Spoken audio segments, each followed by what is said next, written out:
momento de establecer comunicación a través de la plataforma Zoom con la economista Alelí González Cáceres. Alelí, ¿cómo te va? Muchísimas gracias por participar nuevamente del programa. Bueno, no, muchísimas gracias a vos por la invitación, Eduardo. Un gusto compartir nuevamente contigo y con tu audiencia. Alelí, queríamos consultar tu visión respecto a una situación que está generando preocupación en nuestro país, la evolución de los ingresos laborales y el impacto de la inflación, sobre todo en los hogares que ganan menos. Según los registros del INE, el promedio de ingreso laboral en el sector privado es un poquitito más del salario mínimo, nada más, y es una situación sobre la cual hay que prestar atención. ¿Qué te parece que es lo principal para analizar en torno a lo que sería el poder adquisitivo de las personas en nuestro país, Alelí, y las características de la inflación que por el momento están muy centradas en temas de alimentos? ¿Cómo impacta esta situación en los hogares que ganan menos en nuestro país? Bueno, esa es una pregunta bastante compleja. Vamos a intentar de sintetizar algunas o lanzar algunas reflexiones. La primera cuestión es que por lo general nosotros tendemos a pensar, cuando hablamos de poder adquisitivo, de aquel monto que recibimos al mes, ¿no? El salario mínimo en términos nominales, ¿no? Sin embargo, cuando nosotros hablamos de salario, esto abarca mucho más que solamente el monto que vos recibís al final del mes, en el caso de quienes cobran mensual, ¿no? Implica el acceso a servicios públicos de calidad, implica tener acceso a infraestructura que genere el ejercicio de derechos, ¿no? Por ejemplo, la movilidad. En nuestro país, el servicio de transporte público es catastrófico, ¿no? Entonces eso consume mucha parte del ingreso que tienen mensualmente los trabajadores, ¿no? Eso ya imprime una presión bastante elevada sobre el salario, porque te pongo un cálculo rápido que es el que suelo colocar. Si un trabajador, una trabajadora, tiene que pagar dos pasajes para desplazarse hasta su puesto de trabajo, serían cuatro pasajes en el día, de lunes a viernes, durante todo el mes, son 600.000 guaraníes de su salario que va destinado al pago de pasaje para trasladarse hasta su lugar de trabajo, ¿no? Entonces estamos hablando que esta distribución de los servicios públicos deficitarios, de baja calidad, ineficientes, generan altos costos sobre la población trabajadora, porque finalmente somos los trabajadores quienes destinamos mayor parte de nuestro salario para movilizarnos, para acceder a servicios de salud, para acceder a servicios de educación, ¿no? Entonces, ese es el primer elemento que hay que tener en cuenta. El segundo elemento que a mí me parece que no se coloca lo suficientemente en nuestro país es el hecho del deterioro del poder adquisitivo de los trabajadores en los últimos 30 años. Hay un estudio realizado por la OIT del economista Montedomec, en donde hasta el 2017, que va su análisis, él registra una pérdida del poder adquisitivo del 30% del salario.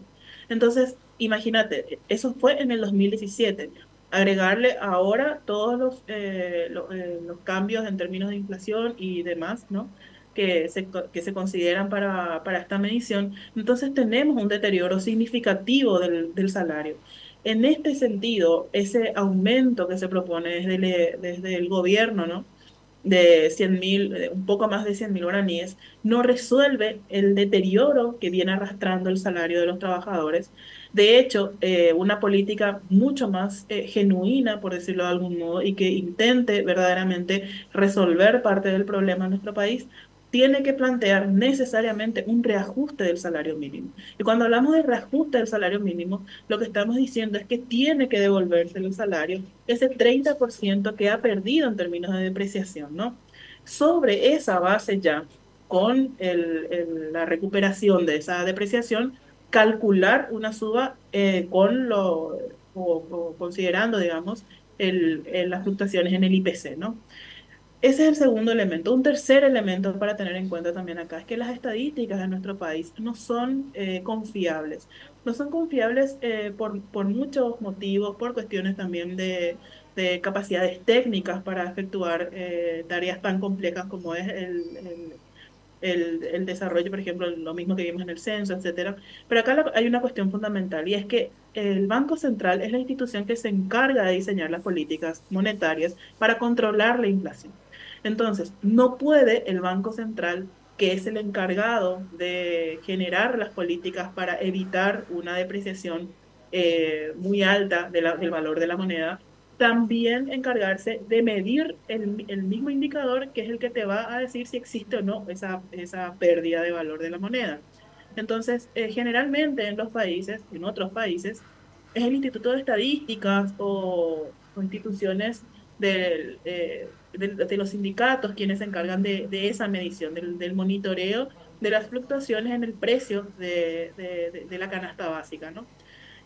Yo le escuchaba en una entrevista al ministro Valdovinos, en una entrevista para ABC, donde él decía, no podemos seguir utilizando el IPC para determinar si se sube o no el salario mínimo. Tendríamos que diseñar otro mecanismo porque el salario mínimo, porque lo que ahora calcula el Banco Central tiene elementos que no consumen las personas que ganan un salario mínimo.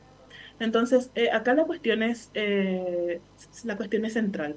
No puede calcularse el incremento del salario teniendo en cuenta solamente el índice de precios, ¿no? Acá, por ejemplo, en nuestro país, otro tema central que afecta a los trabajadores es la especulación en torno al precio de las viviendas, el alquiler, los elevados costos del alquiler.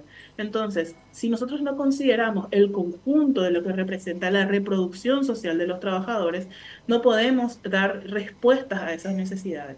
El otro cuarto elemento que es importante tener en cuenta también, y es que en el marco de todos los instrumentos de política monetaria que llevan adelante los bancos centrales para controlar las fluctuaciones en el nivel de precios, está lo que todo el mundo conoce como tasa de política monetaria, ¿no? En nuestro país, esa tasa de política monetaria, que es aquella que encarece o abarata los costos de los créditos, impulsando o restringiendo el consumo, desde hace al menos 2 décadas viene siendo muy elevada.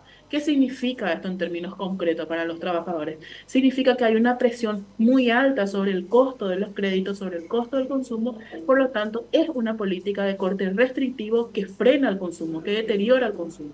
En esas condiciones, es muy difícil lograr mejorar las condiciones de vida de la población cuando ese consumo está constreñido por la política del Banco Central, ¿no?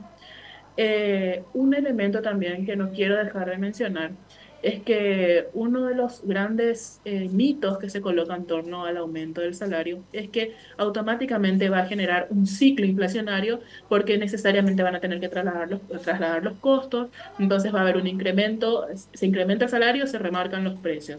Y no es necesariamente así. O sea, acá hay que tener en cuenta también el carácter sumamente especulativo de las estructuras de mercado, ¿no? Eh, yo colocaba hace unos días que el mundo en general, ¿verdad? Esto no es una cuestión solamente de Paraguay, viene atravesando un proceso inflacionario que no se había visto en varios años, ¿no? Y que este proceso inflacionario siempre ha sido multicausal. No puede estar asociado solamente a la emisión monetaria. Cuando nosotros hablamos de fenómenos inflacionarios, y más todavía en el caso de América Latina, con estructuras económicas muy desequilibradas, la inflación siempre es multicausal y la solución no está en la aplicación de políticas monetarias y fiscales de carácter restrictivo, que lo que hacen es profundizar ese ciclo recesivo, ¿no?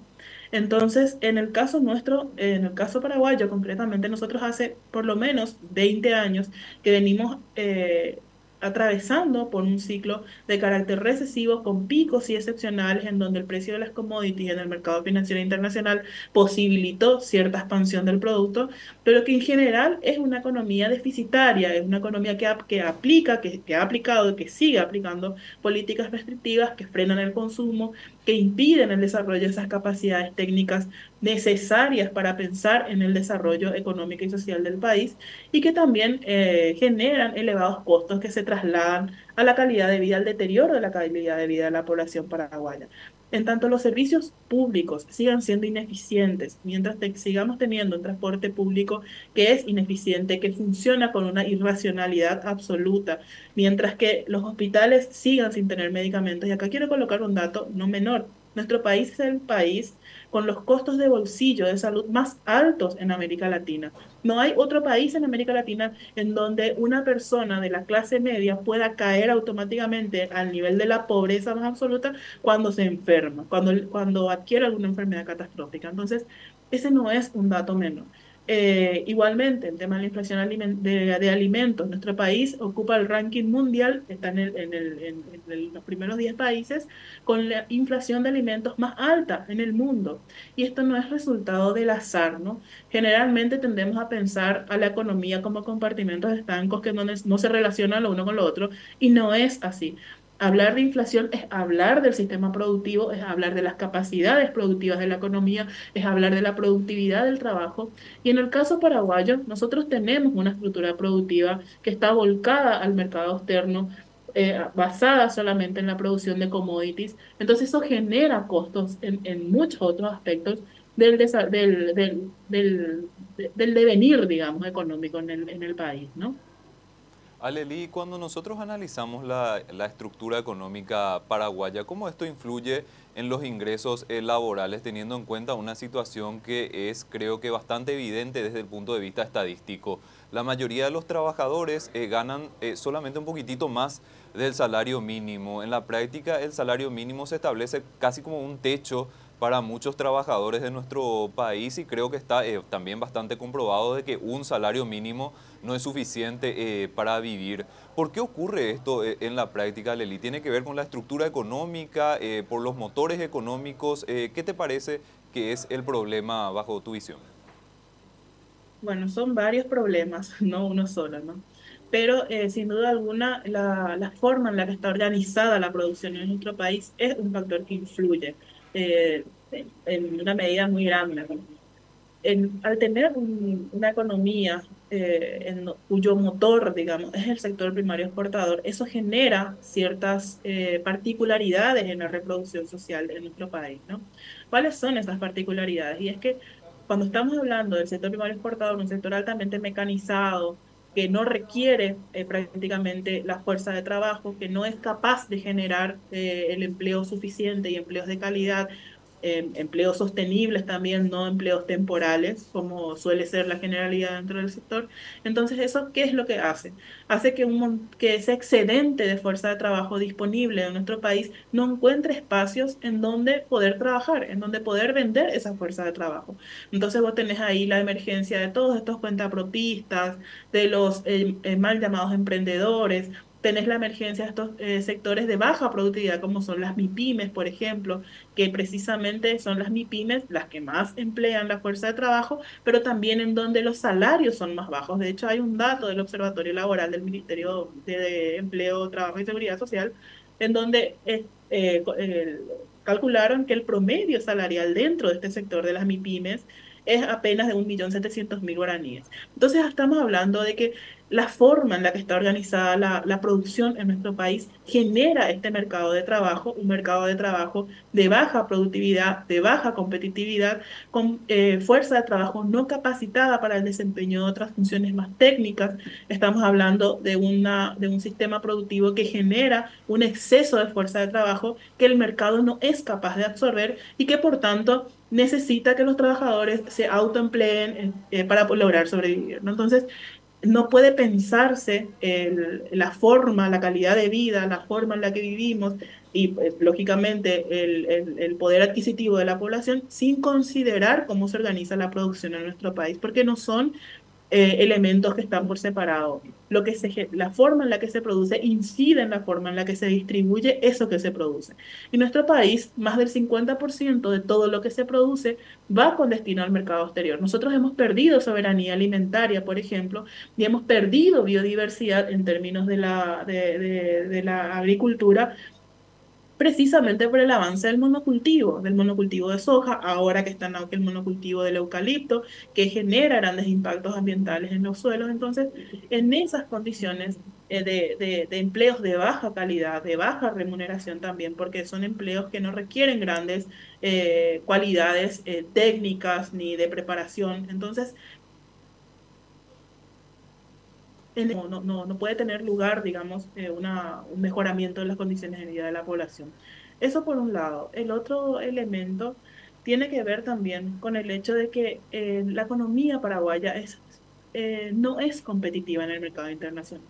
Yo le escuchaba al ministro Valdovinos decir en esta entrevista que no puede dejarse que el Banco Central o que el gobierno fije el salario, porque eso también va a incidir en que, en que los capitales vengan a invertir en nuestro país. Y esta es una media verdad. Media verdad, ¿por qué digo? Paraguay tiene una tradición de una economía sumamente liberalizada, de una economía en donde los niveles de apertura económica están por encima del 50%. Eso tiene un indicador de medición. Entonces, una economía sumamente liberalizada implica, entre muchas otras cosas, privatización de los sectores públicos, de los servicios públicos, de las empresas públicas, implica la desregulación del mercado de trabajo, es decir, que no se cumplan las normas laborales, que los salarios sean bajos. Entonces, acá lo que está ocurriendo es que esas inversiones y que ese despegue de algunos sectores de la economía se sustenten sobre la precariedad de las condiciones laborales de la mayoría de la población. Eh, entonces, en esas condiciones no puede hablarse de un desarrollo, en todo caso, un desarrollo para quién sería la pregunta más indicada, ¿no? Es claramente para los trabajadores, no. Porque acá en nuestro país, a pesar de todo esto, a pesar de esa política de desregulación del mercado de trabajo, a pesar de esa política de bajos impuestos, a pesar de la política de liberalización del comercio exterior, nuestro país es el país que menos recibe inversiones extranjeras. Entonces, no, el salario quizás sea una condición necesaria para atraer inversiones en términos de los costos, porque el capital va a invertir en donde los costos de inversión sean mucho menores y el retorno mayor, pero no es condición suficiente.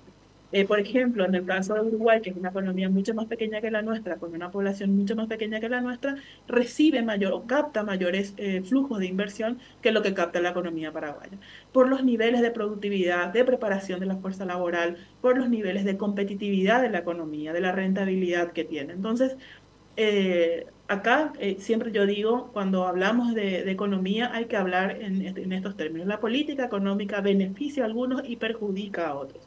Nunca la política económica es neutral y nunca la política económica beneficia a todos los sectores, porque hay intereses que son contrapuestos, ¿no?